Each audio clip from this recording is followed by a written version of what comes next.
السلام علیکم ورحمۃ اللہ وبرکاتہ۔ سیدنا کریم صلی اللہ تعالی علیہ وآلہ وسلم۔ مکاشفۃ القلوب ہم نے کتاب شروع کی تھی۔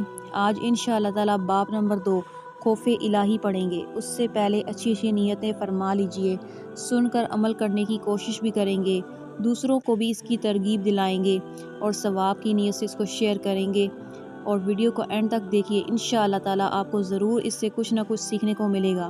آئیے شروع کرتے ہیں۔ خوف الہی۔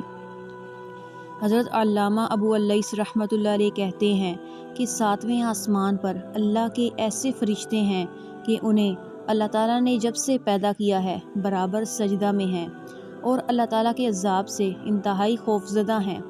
قیامت کے دن جب وہ سجدہ سے سر اٹھائیں گے تو کہیں گے، سبحانک ما عبدناک حق عبادتک، اے اللہ تو پاک ہے، ہم تیری کما حقہ عبادت نہیں کر سکے۔ فرمان الہی ہے، یخافون ربہم من فوقہم ویفعلون ما یؤمرون۔ وہ فرشتے اپنے رب سے ڈرتے ہیں اور جس چیز کا انہیں حکم دیا گیا ہے وہی کرتے ہیں، اور ایک لمحہ بھی میری نافرمانی میں نہیں گزارتے۔ رسول اکرم صلی اللہ تعالی علیہ وآلہ وسلم نے ارشاد فرمایا، اذا اقشعر جسد العبد من خشیۃ اللہ تعالی تحاتت عنہ ذنوبہ کما یتحات الشجرۃ ورقہا۔ جب کوئی بندہ خوف الہی سے کانپتا ہے تو اس کے گناہ اس کے بدن سے ایسے جھڑ جاتے ہیں جیسے درخت کو ہلانے سے اس کے پتے جھڑ جاتے ہیں۔ حکایت: ایک نوجوان ایک عورت کی محبت میں مبتلا ہو گیا۔ وہ عورت کسی قافلہ کے ساتھ باہر کے سفر پر روانہ ہو گئی۔ جوان کو جب معلوم ہوا تو وہ بھی قافلہ کے ساتھ چل پڑا۔ جب قافلہ جنگل میں پہنچا تو رات ہو گئی۔ رات کو انہوں نے وہیں پڑاؤ کیا۔ جب سب لوگ سو گئے تو وہ نوجوان چپکے سے اس عورت کے پاس پہنچا اور کہنے لگا، میں تجھ سے بے انتہا محبت کرتا ہوں، اس لیے میں قافلہ کے ساتھ آ رہا ہوں۔ عورت بولی، جا کر دیکھو کوئی جاگ تو نہیں رہا ہے۔ جوان نے فرط مسرت سے سارے قافلہ کا چکر لگایا اور واپس آ کر کہنے لگا کہ سب لوگ غافل پڑے سو رہے ہیں۔ عورت نے پوچھا، اللہ تعالیٰ کے بارے میں تیرا کیا خیال ہے؟ کیا وہ بھی سو رہا ہے؟ جوان بولا، اللہ تو نہ کبھی سوتا ہے نہ ہی اسے کبھی اونگ آتی ہے۔ تب عورت بولی، لوگ سو گئے تو کیا ہوا، اللہ تو جاگ رہا ہے، ہمیں دیکھ رہا ہے، اس سے ڈرنا ہم پر فرض ہے۔ جوان نے جوں ہی یہ بات سنی خوف خدا سے لرز گیا اور برے ارادے سے تائب ہو کر گھر واپس چلا گیا۔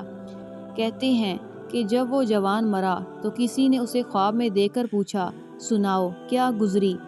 جوان نے جواب دیا، میں نے اللہ تعالیٰ کے خوف سے ایک گناہ کو چھوڑا تھا، اللہ تعالیٰ نے اسی سبب سے میرے تمام گناہوں کو بخش دیا۔ حکایت: مجمع اللطائف میں ہے کہ بنی اسرائیل میں ایک اسیر العیال عابد تھا۔ اسے تنگ دستی نے گھیر لیا۔ جب بہت پریشان ہوا تو اپنی عورت سے کہا، جاؤ کسی سے کچھ مانگ کر لاؤ۔ عورت نے ایک تاجر کے یہاں جا کر کھانے کا سوال کیا۔ تاجر نے کہا، اگر تم میری آرزو پوری کر دو تو جو چاہو لے سکتی ہو۔